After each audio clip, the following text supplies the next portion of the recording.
Educational leaders across the globe are formulating plans for learning, safety, and support for students, staff, families under circumstances that they've never faced before. Uncertain about how exactly to orchestrate these plans, school leaders are working tirelessly to design and set up learning environments to best meet the needs of their students and their teachers. Hi, I'm Patricia Cadigan, the Director of Learning Environments at Arco Bell, and in my presentation, I want to focus today on the importance of how we can support school leaders as they plan for today and prepare for tomorrow through the thoughtful use of classroom design and furniture.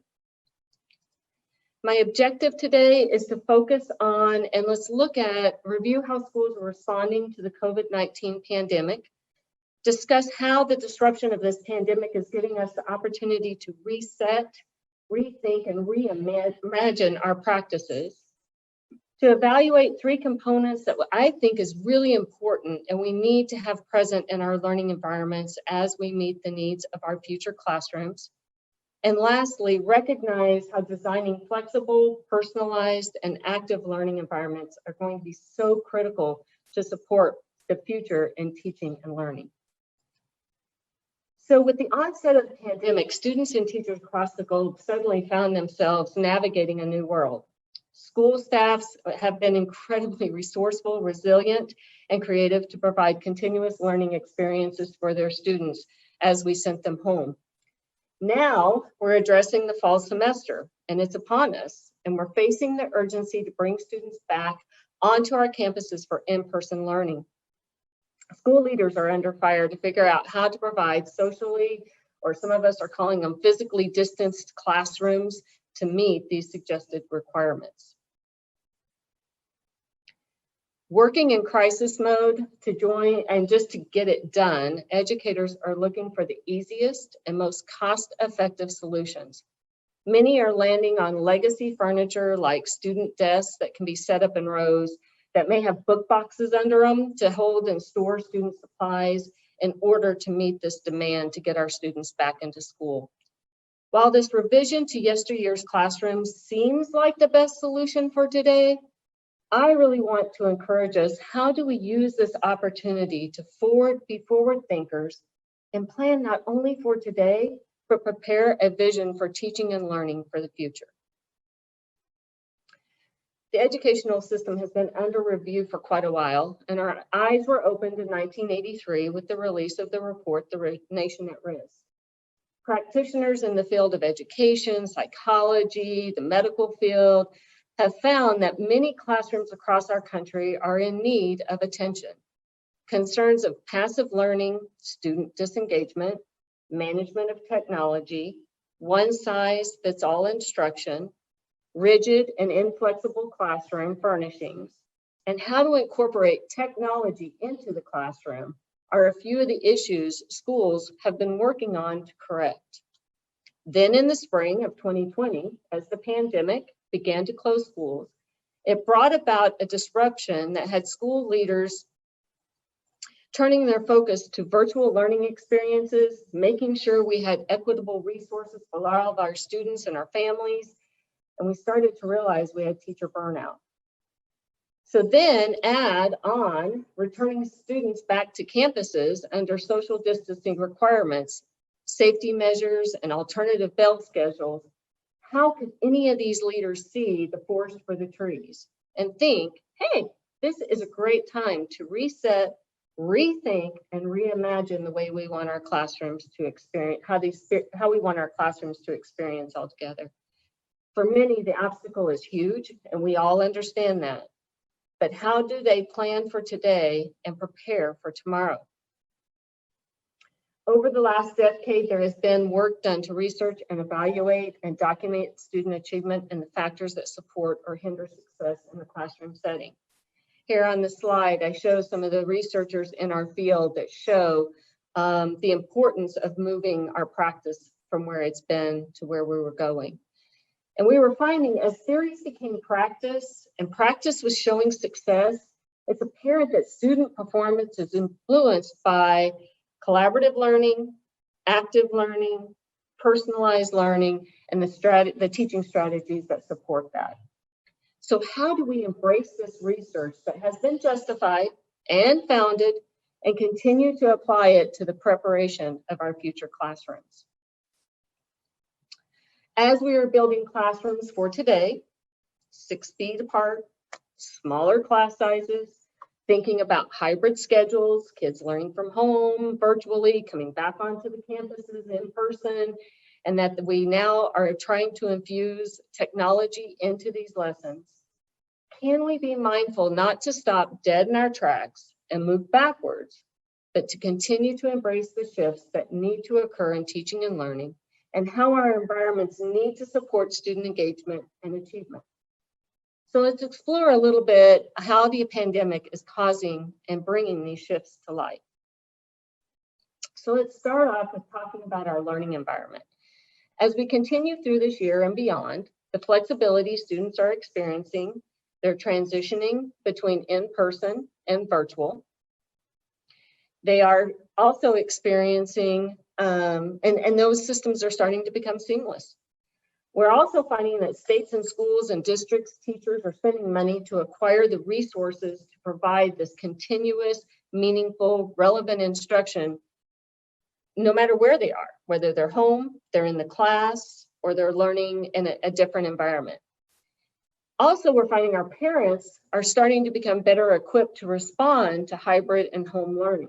Unlike the spring, when we sent students home, our parents weren't well equipped to know how to have their kids at home for long hours of the day.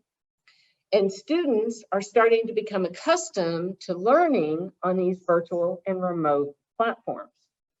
This fluidity will open opportunities for all students to find success, and there will be a shift in how the learning environments function and provide students that adaptability to learn anywhere and anytime. The eye-opening experience that virtual teaching has provided makes it clear that one size does not fit all. Those hour-long lectures in the virtual environments quickly brought to light disengagement of students. The rigid schedules of Zoom meetings had our kids scrambling to attend in their pajamas and their messy hair.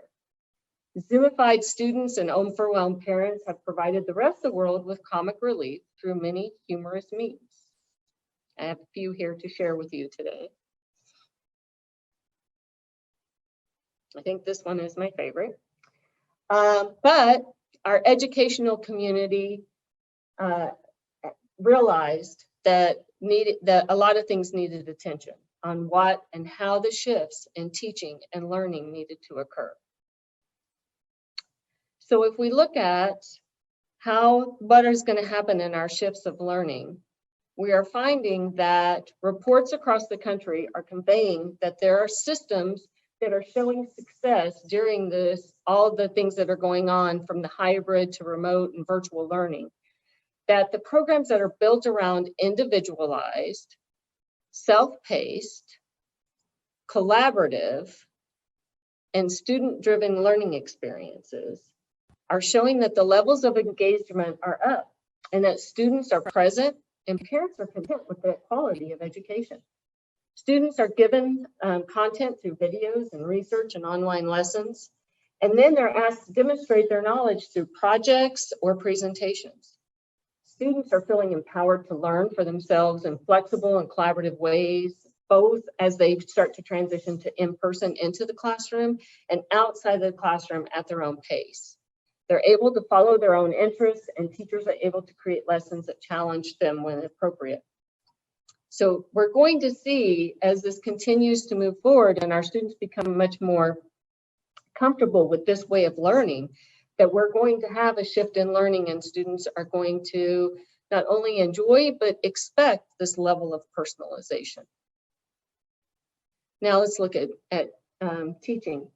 As we look forward, providing teachers with the resources and the training and the technology and all the materials that we're providing them right now, they're going to feel more comfortable, and they're going to embrace the new advances in technology to leverage and transform their roles and relationships with students and parents. Now, as content strategists, that's my new term I like, teachers can design meaningful learning experiences that will engage their students into relevant content, through blended learning experiences. They'll be doing things at home, they can do things in the classroom, they can do things remotely, they can do them in hybrid environments where they're doing a lot of things at home, or they can do them in the classroom. It depends whether it's in person, hybrid, or virtual. It's going to provide them continuous learning opportunities.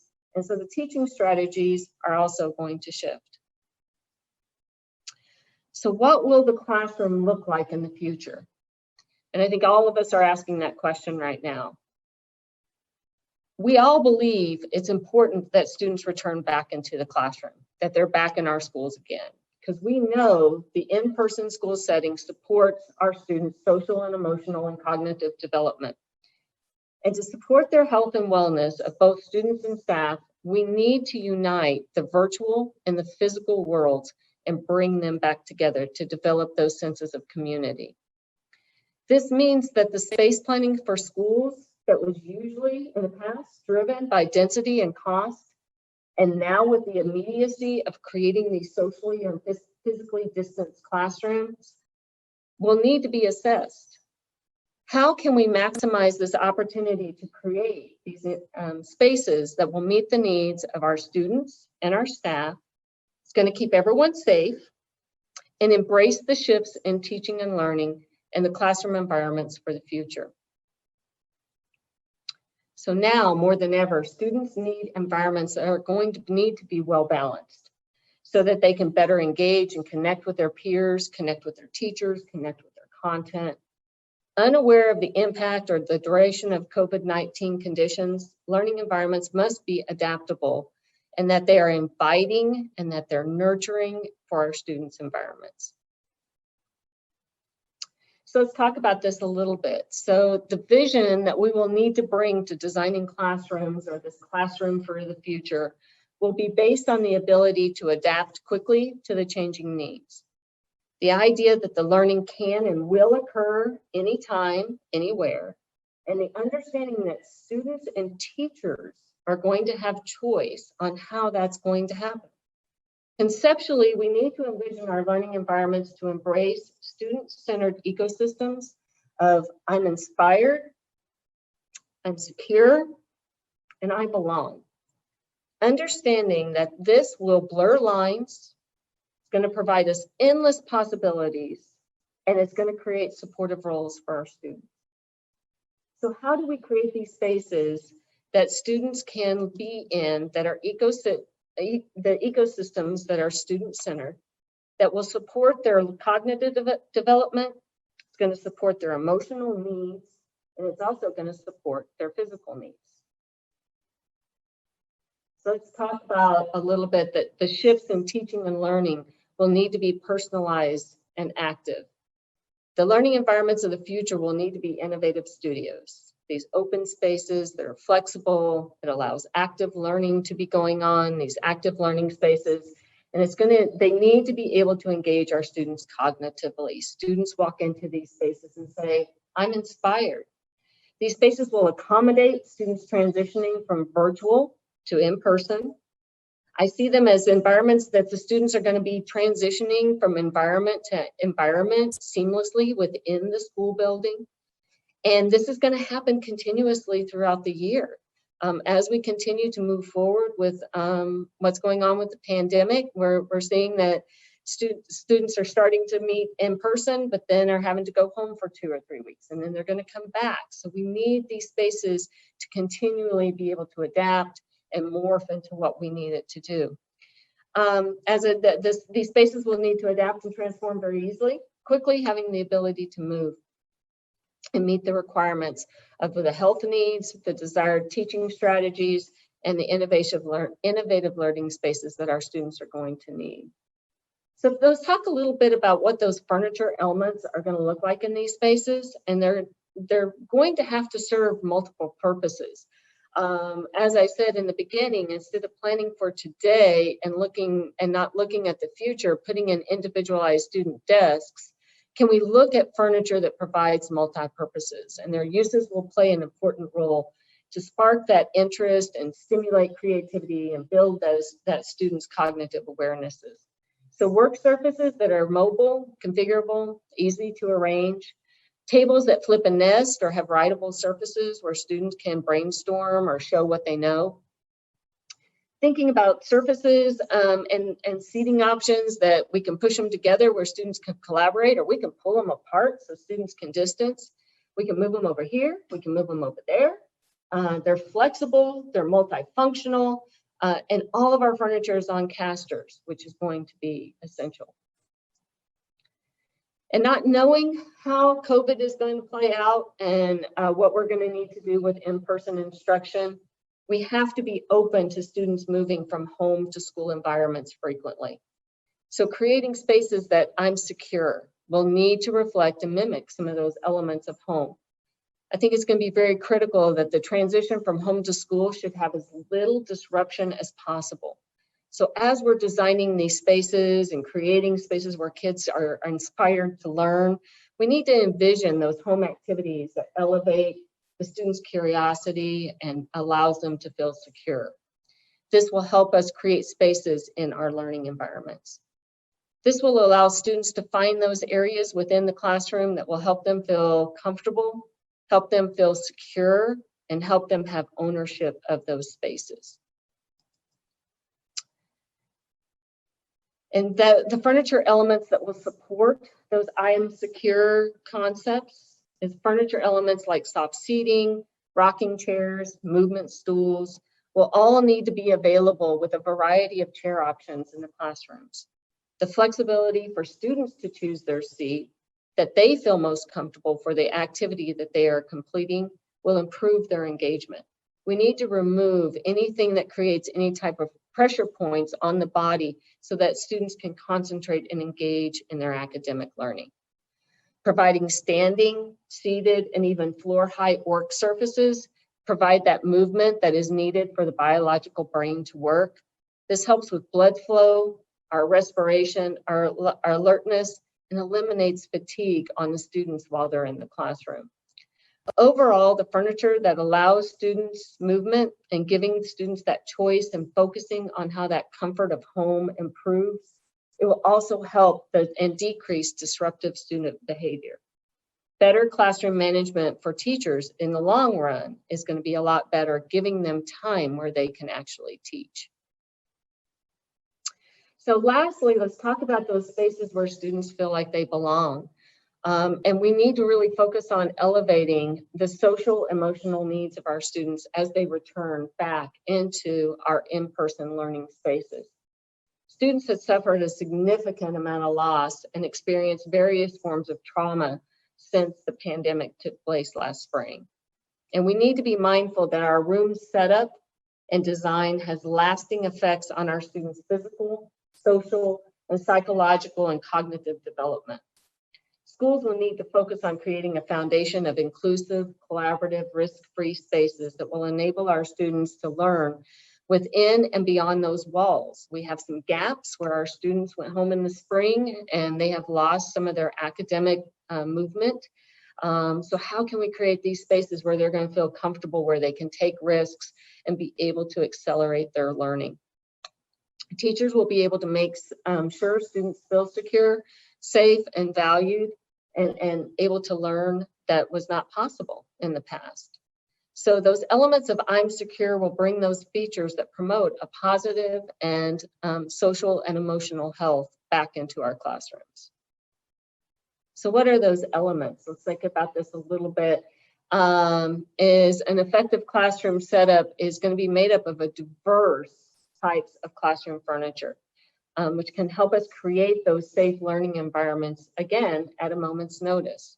Using furniture that will encourage our students to start to collaborate, socialize, or even have human connection. They've been isolated for so long, and even as we move into hybrid models, they're still going to feel those levels of isolation. So we need to be mindful of the numbers of students in areas. If our students are working together, even if they're socially distanced and we have them pulled apart, making sure that they have the ability to have eye contact, even if they're spaced 6 feet apart, and allowing them to participate. Having less than 4 and we're not socially distancing, then students use a cafe table. It's a great space that gives it a relaxed feel, and students feel like they're more comfortable where they can share. But if your groups have to be larger, 5, 6, 7, or 8, use configurable student desks. They can be arranged in pods and in ways, but the main thing is making sure our students have eye contact with each other so they can work on their social emotional needs and their ability to interpret body language and what's going on in the classroom. And then as spaces are comfortable with small numbers, let's focus on things like soft seating, couches, benches, or ottomans. This gives students that ability to reduce their stress and their anxiety. They feel more relaxed, and it gives them a chance to express their ideas and to be heard when they've been silenced for so long being at home. So today and moving forward, we have the opportunity to reset, rethink, and reimagine the what, the how, and the where students learn. We have the chance to design spaces that will impact our future. The lifespan of the pandemic is unpredictable, which means being adaptable is going to be key. The learning environments of the future will need to shift to be flexible, personalized, and active to accommodate the needs of teachers and students. Environments that are conducive not only to learning, but promoting health and wellness. We need to really focus on that these places need to spark creativity, needs to enhance our students' communication, and inspire their innovation. So what have we learned? We've learned that COVID-19 has opened an opportunity for us to reset, rethink, and reimagine. We've had the opportunity to plan for today, but also prepare for tomorrow. We've learned that one size education model does not fit all, and we need to continue to move forward in creating these personalized, active, and collaborative learning experiences to engage our students. So as we continue to move forward in preparing for the future, we need to embrace the shifts in teaching, learning, and designs of our classroom furniture. We need to really think about designing human-centric classrooms of the future and how those elements that will inspire our students, make them feel safe and secure, and give them a place to belong. Lastly, we know that the key to all of this is that everything's going to have to be adaptable. And how are we going to adapt our thinking, our practices, and our classroom environments to meet the needs of all students for today and into the future? So thank you for your time today. It has been a pleasure to work with you and talk to you a little bit about this and starting the conversation on how we can be leaders in rethinking and reimagining learning environments for the future. Thank you.